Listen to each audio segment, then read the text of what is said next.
Oke, baik. Bismillahirrahmanirrahim. Assalamualaikum warahmatullahi wabarakatuh. Waalaikumsalam warahmatullahi wabarakatuh. Waalaikumsalam wabarakatuh. Ya, sambil nunggu yang lain saya share screen dulu.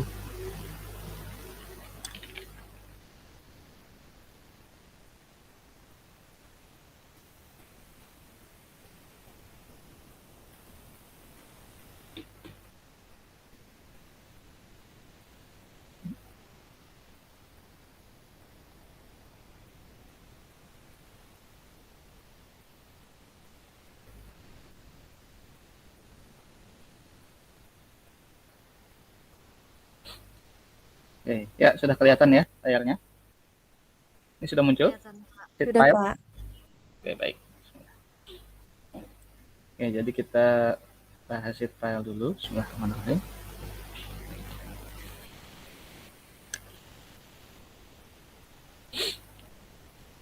Jadi fondasi 2, setelah bicara fondasi dalam, kita bicara sheet file di sini. Nah, seperti gambar di cover tadi. Jadi sheet file atau turap ini biasanya ya digunakan ya di daerah-daerah yang tebing tinggi dan curam. Contohnya ini kayak pelabuhan. Nah, jadi yang dimaksud sheet pile di sini adalah turap baja atau kayu yang dipancang ke dalam tanah yang membentuk dinding menerus. Nah, kalau di Kota Banjarmasin contohnya sheet pile itu yang di veteran. Kalau kalian ke di Gramedia Veteran kan dinding di seberangnya tuh kan ada beton, di atasnya itu sheet pile turap itu 14 meter gitu. Cuman di atasnya ditutup pakai beton. Nah, sekarang kita bicarakan adalah pertama apa, di mana dan kapan, kemudian bagaimana pelaksanaannya, teori tekanan tanah, kita nanti mengulang sedikit tentang tekanan tanah dari dinding penahan tanah di pondasi 1, analisis perencanaan, kemudian angkornya gimana, dan keruntuhannya.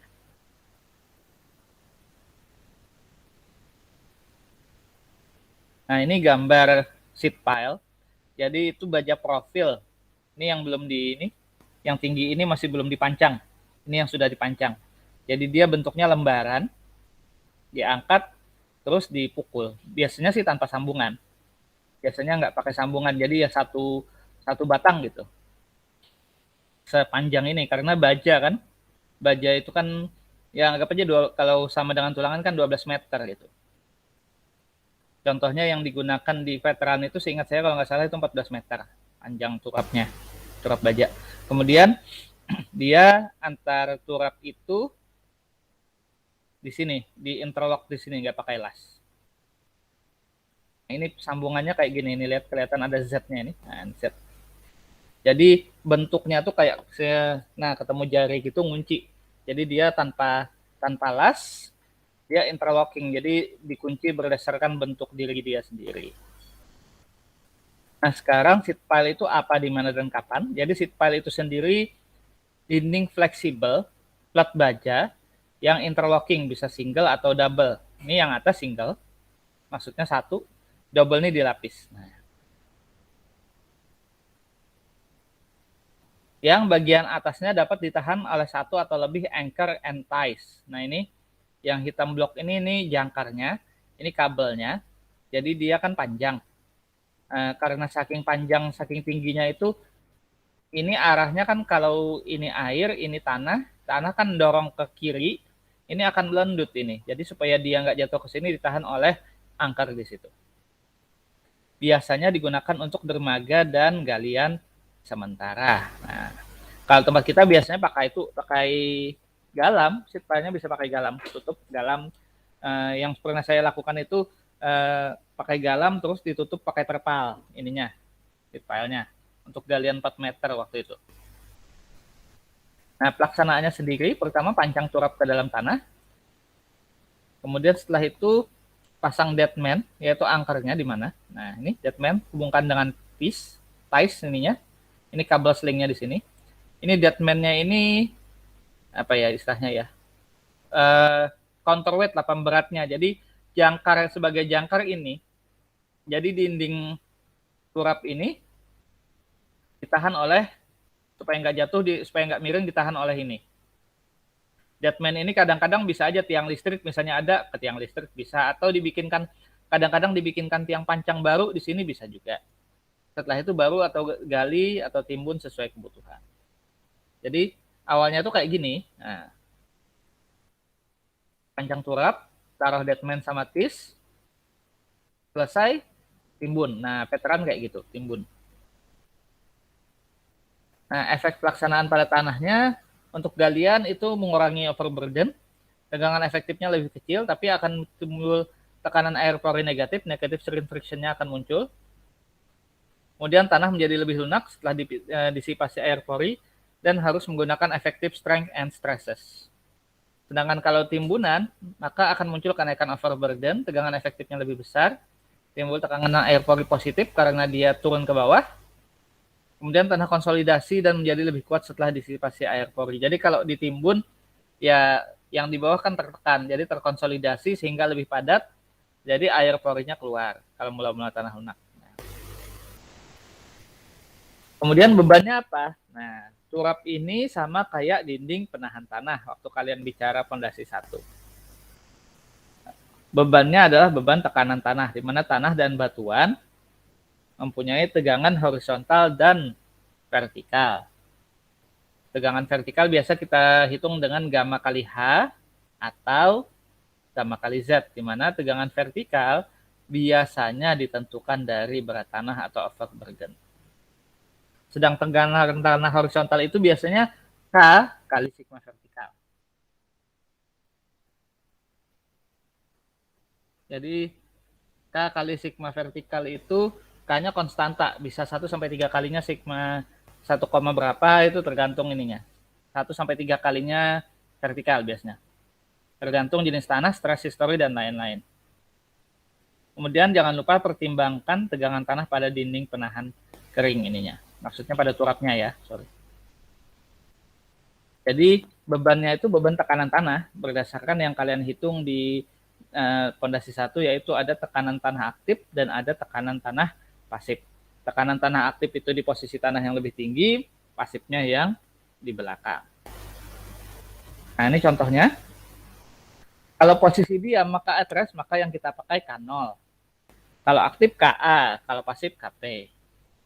Ini contohnya kalau address adalah pada saat tanahnya tetap undisturbed, strukturnya kaku tidak bergerak dan dapat diletakkan pada tanah tanpa menimbulkan gerakan lateral, maka P0 berbentuk segitiga ini, beban merata tanah berbentuk segitiga, kita ubah menjadi beban terpusat P0, di mana P0 adalah setengah alas kali tinggi. Setengah tingginya gamma kali H, tingginya H, alasnya adalah gamma H K0, sehingga P0 adalah setengah kali alas kali tinggi sama dengan setengah gamma H kuadrat K0. Dengan K0 adalah 1 min sin P di sini. Ini tegangan tanah saat diam atau at rest. Ya. Kemudian pada saat aktif, struktur bergerak meninggalkan tanah, maka PA sama dengan setengah gamma H kuadrat KA. Nah ini, jadi kalau turap itu kita anggap di bawah ini jepit atau sendi. Jadi kalau dia sendi dia kayak gini, tapi kalau jepit dia agak melengkung dikit, nggak lurus. Dimana kalau tegangan tanah aktif sama PA-nya adalah setengah gamma H kuadrat KA, yang beda itu KA-nya. Kalau tadi K0, ini KA karena aktif. Sama dengan 1 min sin P plus 1 plus sin P. Ingat kembali pelajaran di dinding penahan tanah. Jadi ini kalau diam, kalau nggak bergerak, P0-nya adalah setengah gamma H kuadrat K0, K0-nya 1 min sin P. Kalau aktif, PA-nya adalah setengah gamma H kuadrat KA, KA-nya adalah 1 min sin P per 1 plus sin P.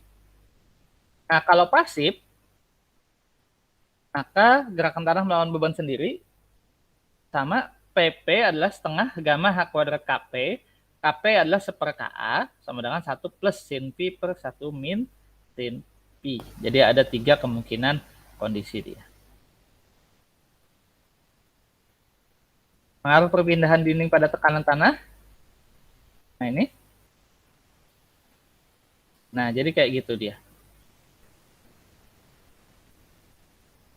Gerakannya akan seperti ini.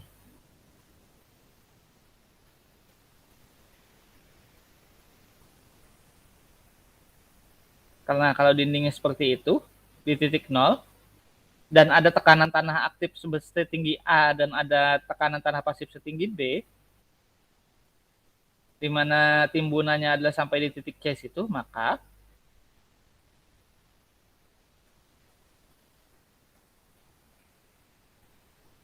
kalau dindingnya menerima tekanan, maka bentuknya akan menjadi seperti ini, gerakannya seakan-akan.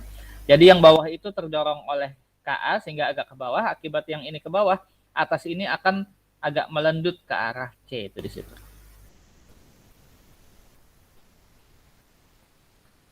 Nah, perlu diingat KA, K0, KP tadi tergantung pada pi, sudut gesernya, geometrinya, gesekan dindingnya, dan kohesi.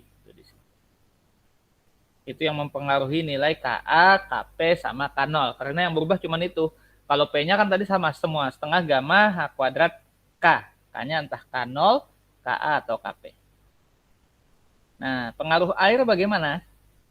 Air mempunyai pengaruh yang sangat besar, sehingga di sini drainase sangat penting. Kalau drainasenya jelek, maka kita mendesain turap dengan kondisi paling jelek. Dengan dimana ada muncul tegangan efektif di bawah muka air, dan akibat gaya air horizontal ada dorongan di dinding situ. Nah, ada beberapa analisa perencanaan, beberapa metode, bisa free earth support, ada fixed earth support, ada loose moment, numerical method, di mana semua adalah pendekatan, dan perlu diingat sheet pile ini banyak masalah.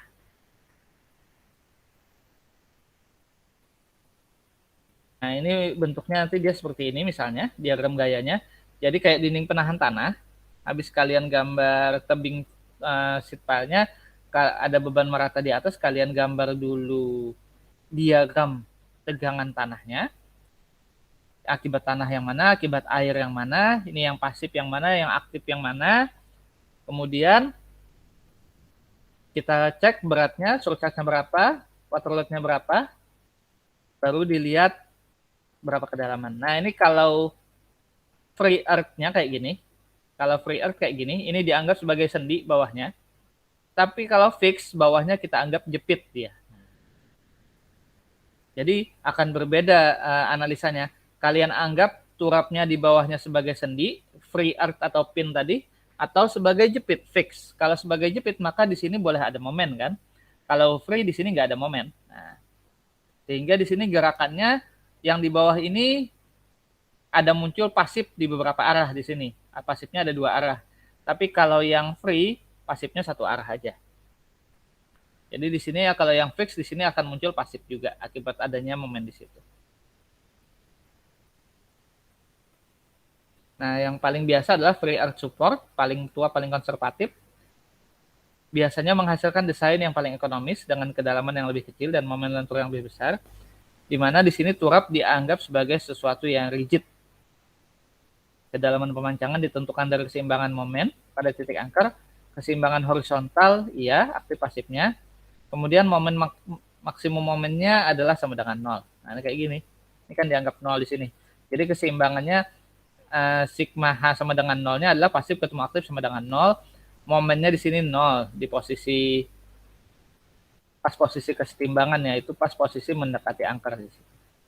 Nah, free earth support-nya biasanya koefisiennya kita menggunakan FOS-nya, pasif koefisiennya adalah 1,5 sampai 2. Kemudian free earth support on passive activity strength-nya kita gunakan 1,2 sampai 2 juga. Kalau pakai net passive total pressure jangan dipakai, kalau efektif tidak banyak dipakai. Ini untuk pengetahuan saja. Karena ini cuma menentukan nilai FOS. Yang biasanya sih yang kita lihat ya hasil statikanya ini. Momennya di mana, gaya normalnya, gaya lintangnya gimana, itu yang kita gunakan kalau kita mendesain turap. Nah, kalau Morse Moment Reduction Method memperhatikan perhitungan distribusi dan besarnya momen lentur karena fleksibilitas sheet pile. Jadi dianggap fleksibel, meskipun sebenarnya baja itu ya aku sih dia rigid ya. Nah, di sini. Memberikan momen reduction factor pada posisi free earth tadi berdasarkan model tesnya. Nah, kalau fix itu dianggap jepit di bawahnya. Jadi ada momen tadi, makanya di sini. Nah, kalau fix itu jepit. jepit ininya. Bawah ini lihat nih kan momennya. Nah, kalau ini kan 0, ini nggak 0, fix jepit. Jepit file dianggap fleksibel tapi dipancang cukup dalam untuk menjamin jepitan fixity pada ujung. Jadi kalau turapnya sampai tanah keras, masuk ke tanah keras itu fix. Tapi kalau turapnya nggak sampai ke tanah keras itu free. Kenapa? Karena supaya jepitnya betul-betul jepit, turap ini di bawahnya harus dijepit di tanah keras. Jepit file dianggap tetap vertikal pada beberapa titik sampai ke ujung. Kemudian tegangan pada dinding di bawah titik ini dijumlah dan bekerja pada titik ini. Kedalaman pemancangannya dihitung secara coba-coba atau iterasi. Jadi biasanya sih ya minimal Excel kita pakai. Coba. Nah, biasanya penyederhanaannya menggunakan equivalent beam method oleh Bloom. Nah, sekarang yang populer adalah numerical methods ini. Softwarenya yaitu bisa menggunakan flag atau wall app. Nah, tapi kok kami sendiri kalau di Unlam kita belum pernah pakai wall app atau flag ini karena nggak punya. Nah, kadang-kadang kita perlu supaya dia nggak jalan-jalan, kita perlu deadman atau anchor di sini. Nah, penempatannya pertama kalau mendesain deadman, penempatannya tidak overlap antara aktif dan pasif. Jadi posisi aktif pasifnya jangan sampai perpotongan di sini. Ini garis ini adalah 45 min pi per 2, tarik ke sini. Nah, 45 plus pi per 2 tarik lagi ke sini, jadi posisinya di sini. Jangan sampai berpotongan. Harus membebankan gaya aktif pada deadman, jadi gaya aktifnya harus ditahan oleh deadman. Kapasitas deadman per unit length-nya yaitu TA sama dengan P pasif min P aktif, kurang lebih adalah 0,6 gamma Kp D kuadrat per FOS, di mana tadi nilai FOS-nya 1,5 sampai 2. Kalau mau aman ambil yang besar aja, ambil 2 di situ. Dan gunakan effective weight sesuai keadaan. Nah, keruntuhan terjadi kapan? Turap runtuh kalau kapasitas deadman tidak cukup, jadi angkurnya lepas. Kapasitas ujung tidak cukup, jadi tadi jepitannya tadi nggak kuat, lepas juga. Keruntuhan menyeluruh, turapnya amblas, atau kapasitas vertikal tidak cukup, sama amblas juga. Kemudian gerakan menerus karena penurunan timbunan, jadi dia geser. Bisa juga problem pelaksanaan atau korosi. Nah, korosi ini yang repot. Korosi ini adalah kan karat kan, jadi kalau kayak turap kita di sungai, makanya dia pakai beton. Kalau turap baja taruh di sungai, selesai dia. Sebab-sebabnya pertama kurang desain, SF-nya kurang. Parameter tanahnya tidak sesuai, makanya waktu awal kita bicara fondasi dalam kan pengambilan parameter tanah penting. FOS-nya tidak cukup juga, jadi kita tadi terlalu kecil ngambil FOS bisa juga. Timbunannya kurang padat atau drainasenya kurang.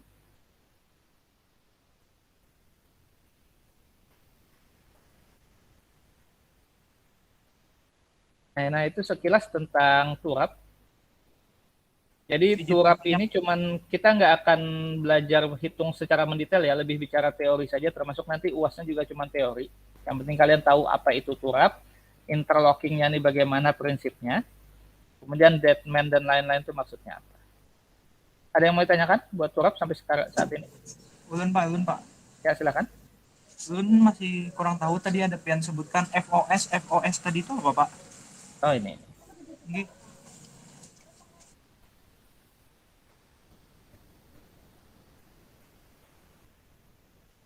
Nah ini.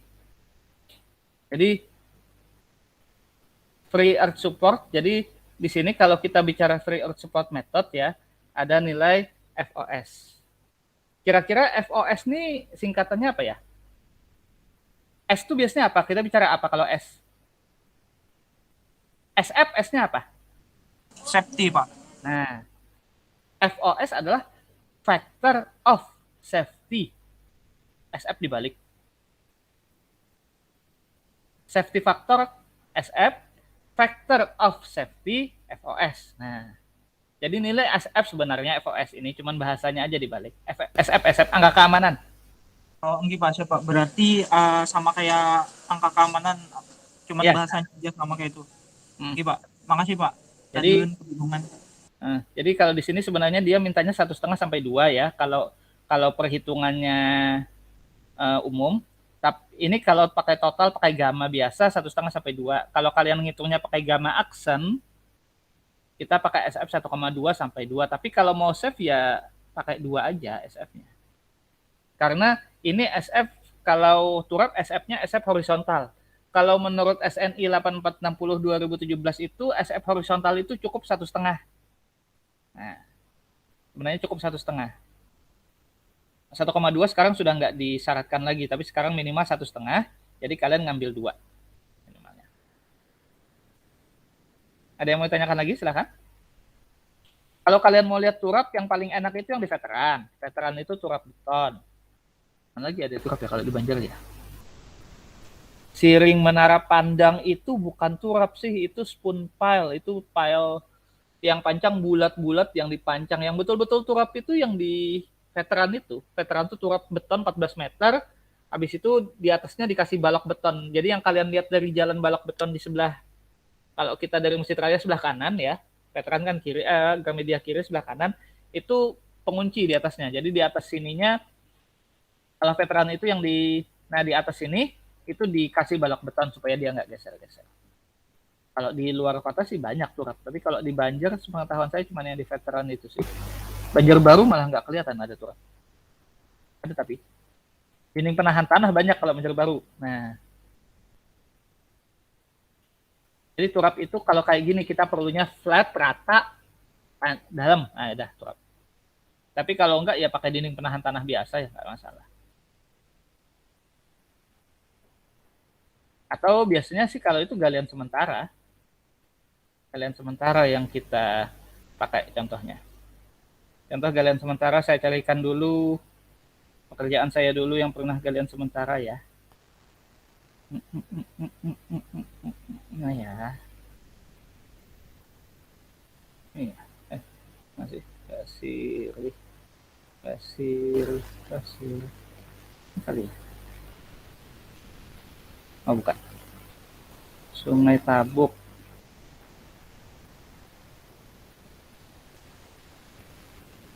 Nah. Jadi kalau kita di Banjar lebih sering untuk galian sementara. Jadi galian sementara itu ya gali, terus kita nggak pengen tanahnya runtuh. Nah itu pakai turap. Tapi kalau kita turapnya turap apa namanya? Turap kayu galam. Ini kayaknya.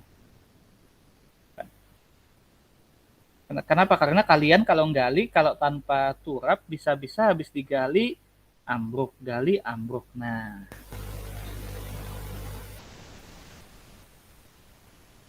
contoh kalau kita gali kayak gini. Ini kerjaan saya tahun 2008, gali Sungai Tabuk. Ini sungai Martapura di situ. Nah, sungai ini tutup dulu pakai turap galam. Turap galam jadi galam dipancang terus ujungnya kita kasih terpal. Nah, itu. Ini turap sederhana sudah. Karena cuma sementara. Kalau kayak veteran kan permanen. Kalau sementara kayak gini.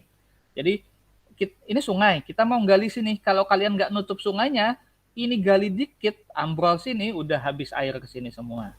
Jadi ini kemarin ya sudah galam. Galamnya besar-besar ini. Ini masih galam besar. Saya pakai diameter 12 cm, panjang 10. Ini waktu itu masih ada. Sekarang udah nggak ada lagi. Ya. Tutup terpal. Nah. Habis itu baru gali di belakangnya. Nah, gali. Nah, sambil digali ya sambil kita pancang galam untuk turap sementara. Bikin jembatan. Mana sih lagi turapnya? Habis ya. Ini contoh turap galam. Kalau turap beton kebetulan saya nggak punya foto-fotonya yang di apa namanya sih? Yang di veteran itu. Ini bukan turap, mana lagi ya?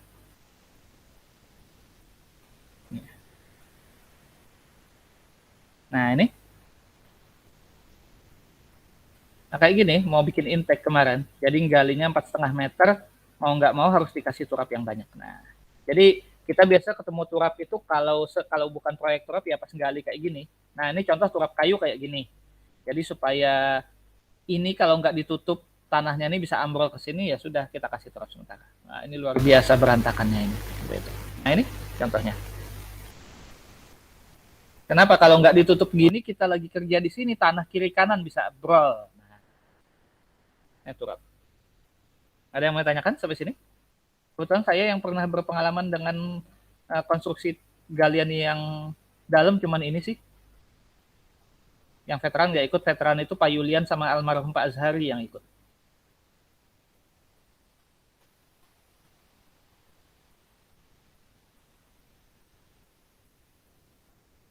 Nah ini kalau pekerjaan paling sulit itu geoteknik, pertama pekerjaan jembatan, kedua pekerjaan deep excavation atau galian dalam. Ini perencanaannya 8 meter, akhirnya stop di 4,5 meter. Kontraktornya nyerah, nggak sanggup gali sampai 8 meter. Nah ini kayak gini turap. Ini turap dalam. Tarik ini ngait ke sini, sini supaya tanah di belakang galian ini nggak jatuh ke sini. Nah turap itu yang penting itu. Nahan tanah supaya nggak jatuh untuk galian sementara. Kalau kayak veteran itu langsung dipancang ke tanah keras di 14 meternya.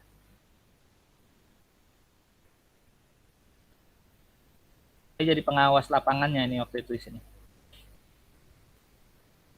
Kan? Ada yang mau ditanyakan?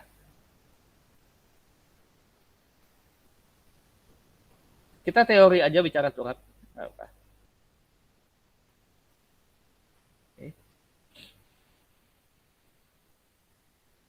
Belum ada, oke. Untuk UTS-nya tadi sampai siang tadi sebelum masuk saya lihat baru 14 orang ya dari 25. Tapi saya random ngambil satu orang tadi punya si Ersan, saya cek sudah betul kok jawabannya. Jadi kalian sambil belajar sama-sama seharusnya nggak ada masalah itu. Saya tadi random saya lihat satu paling atas kan si Ersan itu saya ambil jawabannya sudah oke, sudah betul. Jadi ya yang belum segera ya, limitnya kan nanti malam. Belajar sama teman nggak masalah. Tapi ya saya lihat tadi sudah bisa memahami kok ininya. Saya ambil yang paling atas, jadi si Ersan tadi yang saya random sudah oke. Seharusnya si yang lain oke juga.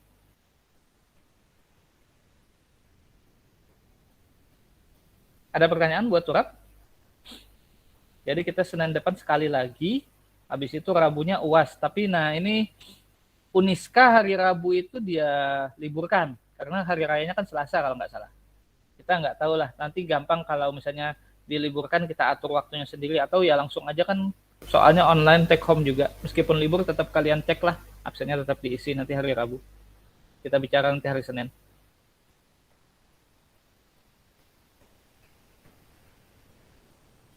Ada?